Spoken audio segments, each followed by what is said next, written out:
रोज एक नई कहानी देखने के लिए चैनल को सब्सक्राइब करें और बेल आइकन दबाना ना भूलें।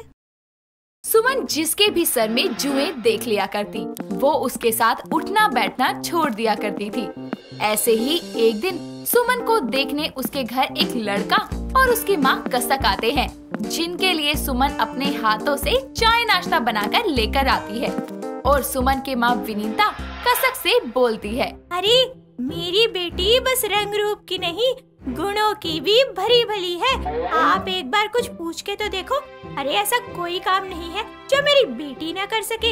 यकीन नहीं आता तो सवाल जवाब करके देख लो, पर बिना बोले सवाल नहीं, इशारे किए जाते हैं बहन। वैसे आप इतना फोर्स कर रही हैं तो ठीक है, लेकिन आपकी लड़की को बोलकर हमारे सवालों के जवाब देने होंगे।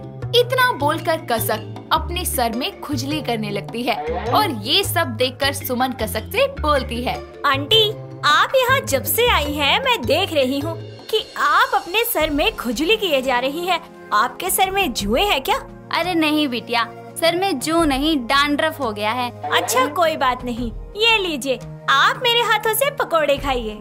ये बोलकर सुमन एक पकोड़ा उठाकर कसक के मुंह में डालती है और उसके सर पर जुएं देख लेती है। जू देखते ही सुमन उससे बोलती है, बहुत खा लिया आप लोगों ने मुफ्त का, निकलिए मेरे घर से बाहर। मुझे नहीं करनी आपके बेटे से शादी। पर क्या हो गया? अभी तो तुम इतने प्यार से मुंह में पकोड़ा ठूसी हो और अब बोल रही हो निकलो मेरे घर से। मैं कर लेती आपके बेटे से शादी। मुझे उस घर में शादी नहीं करनी जिन घर वालों के सर में जुए हो। मुझे जुए निकालने की फुर्सत नहीं है। देखो तुम मेरी माँ से ऐसे बात नहीं कर सकती। तुम्हें शादी नहीं करनी तो मत करो। मैं कौन सा तुमसे शादी करने के लिए मरा जा रहा हूँ। इतना बोलकर दोनों माँ बेटे वहाँ से चले जाते हैं और उनके जाने के बाद विनीता सुमन से बोलती है, अरे नलायक, ऐसे तो तू सारे रिश्ते वालों को भगा देगी। तो माँ आप क्या चाहती है कि मैं उस घर में जाऊँ जहाँ जुओं का खानदान पहले से पल रहा हो? अरे जुए होना तो एक आम सी बात है, ये तो किसी के भी सर में हो सकती है। एक बात बता, अगर आगे चलकर कभी तेरे सर में जुए हो गई तो तू क्या करेगी? गंजी हो जाएगी क्या? माँ मेरे सामने जुओं की बातें मत किया करो, मुझे बहुत घिन आती है। इतना बोलकर वो गुस्से में अपने रूम में जाकर फोन चलाने लगती है। ऐसे ही कुछ समय बीत जाता है और एक दिन सुमन के लिए अनुभव नाम के एक बहुत अच्छे लड़के का रिश्ता आता है, जिसे देखते ही विनीता सुमन से बोलती है, इस बार बहुत अच्छे घर से रिश्ता आया है और मेरी बात याद रखियो, अगर तूने मना किया ना तो मैं पड़ोसियों के घर से लाकर तेरे सर में जुए डाल दूंगी। समझ गई? कैसी माँ है आप? आखिर कौन सी माँ अपनी बेटी को ऐसे बोलती है? तो एक बात बताना, ऐसी कौन सी बहू बेटी होती है जो शादी होने से पहले अपनी होने वाली सास के सर में जुए देखती है? अपनी माँ के सामने उसका मुंह बंद हो जाता है।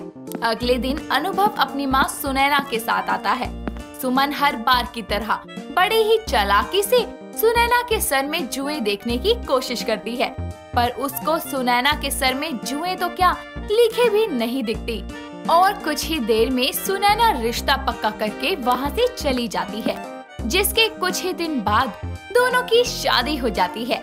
शादी के बाद सुमन की पहली रसोई होती है, जिसमें वो सबके लिए खाना बनाकर टेबल सजाती है।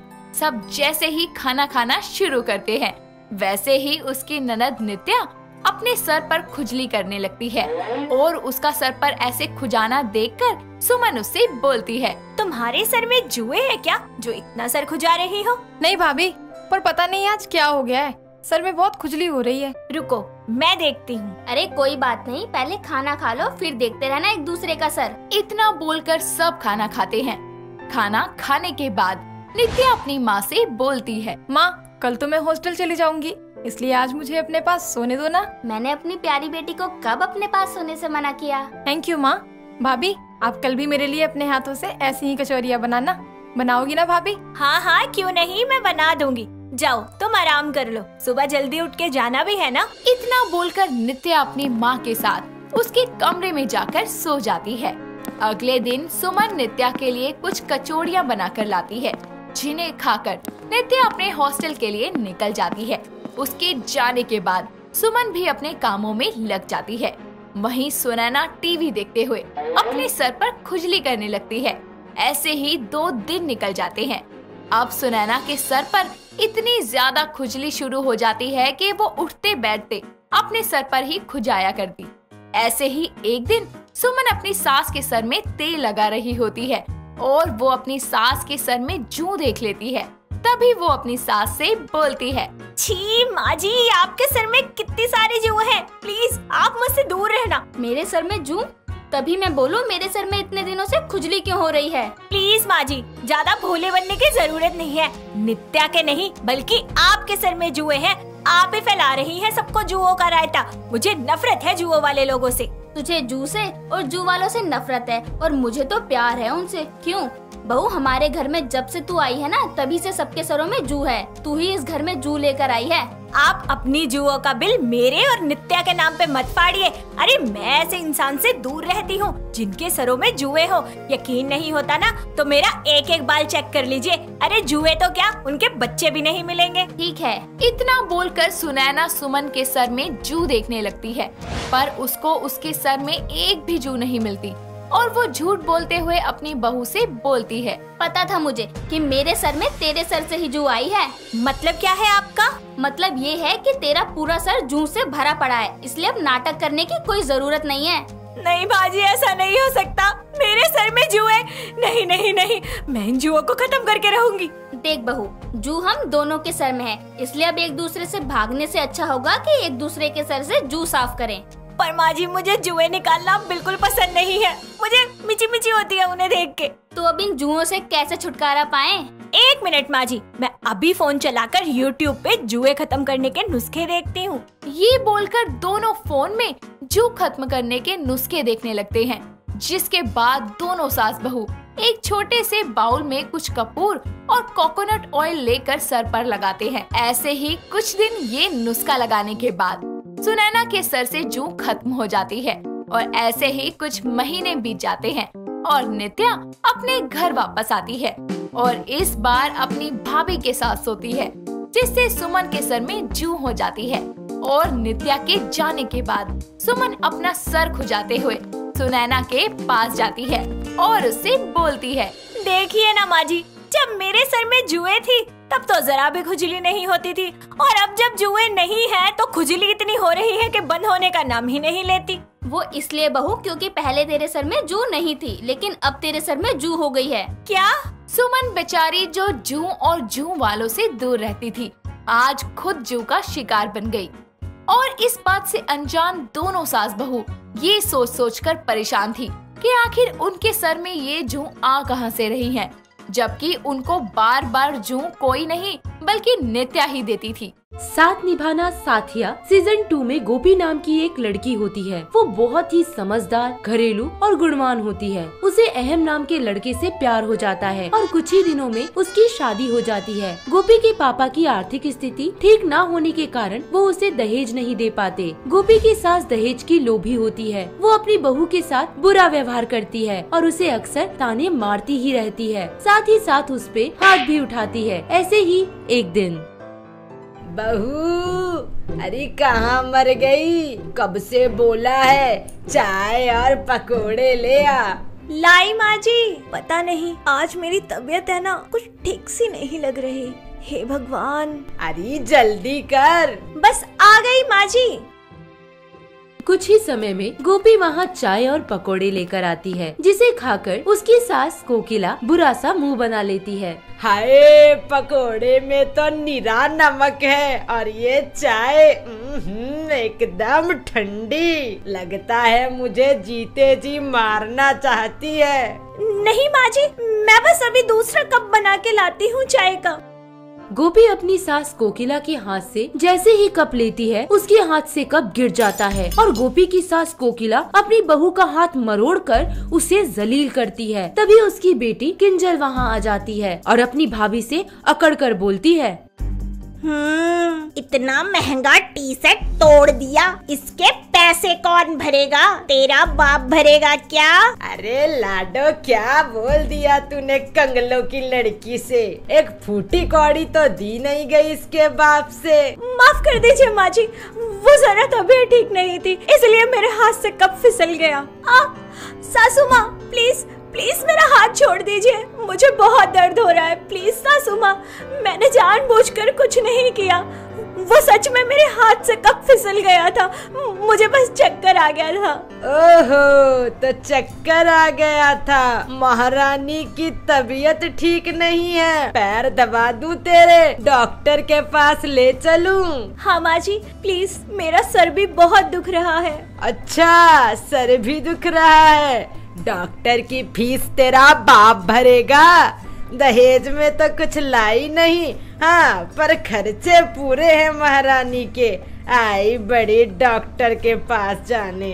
सही कहा माँ, एक नंबर की कामचोर है। देखो अभी भी मगरमच्छ के आंसू बहा रही है। ये ऐसे नहीं मानेगी, रुक अभी बताती हूँ तुझे।